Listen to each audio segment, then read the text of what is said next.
here's how the idea works. Right now, a set portion of the money you earn is taken out of your paycheck to pay for the Social Security benefits of today's retirees. If you're a younger worker, I believe you should be able to set aside part of that money in your own retirement account so you can build a nest egg for your own future. Here's why the personal accounts are a better deal. Your money will grow over time at a greater rate than anything the current system can deliver. And your account will provide money for retirement over and above the check you will receive from Social Security.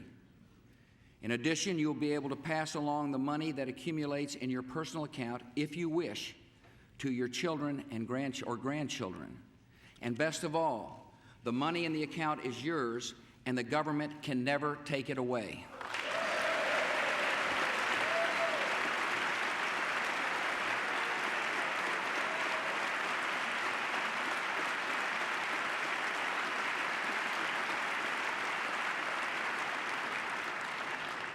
The goal here is greater security in retirement, so we will set careful guidelines for personal accounts. We'll make sure the money can only go into a conservative mix of bonds and stock funds. We'll make sure that your earnings are not eaten up by hidden Wall Street fees. We'll make sure there are good options to protect your investments from sudden market swings on the eve of your retirement. We'll make sure a personal account cannot be emptied out all at once, but rather paid out over time as an addition to traditional Social Security benefits.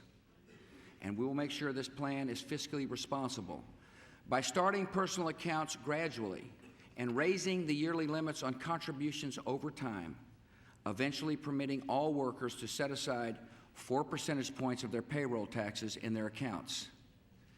Personal retirement accounts should be familiar to federal employees because you already have something similar called the Thrift Savings Plan, which lets workers deposit a portion of their paychecks into any of 5 different broadly based investment funds. It's time to extend the same security and choice and ownership to young Americans.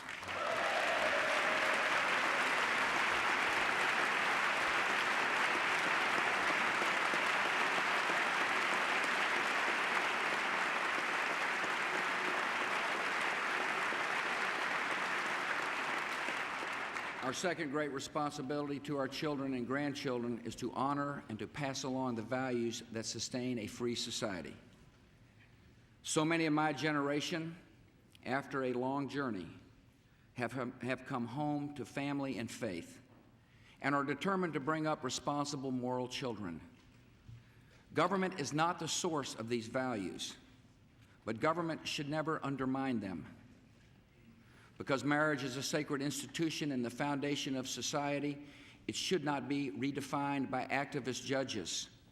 For the good of families, children, and society, I support a constitutional amendment to protect the institution of marriage.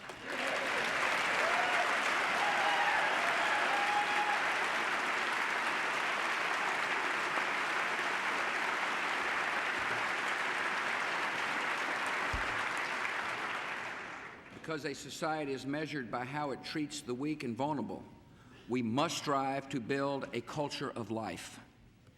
Medical research can help us reach that goal by developing treatments and cures that save lives and help people overcome disabilities. And I thank the Congress for doubling the funding of the National Institutes of Health.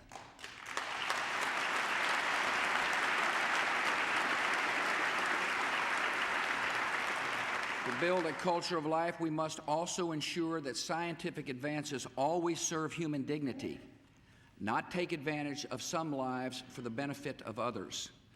We should all be able to agree. We should all be able to agree on some clear standards. I will work with Congress to ensure that human embryos are not created for experimentation or grown for body parts, and that human life is never bought or sold as a commodity.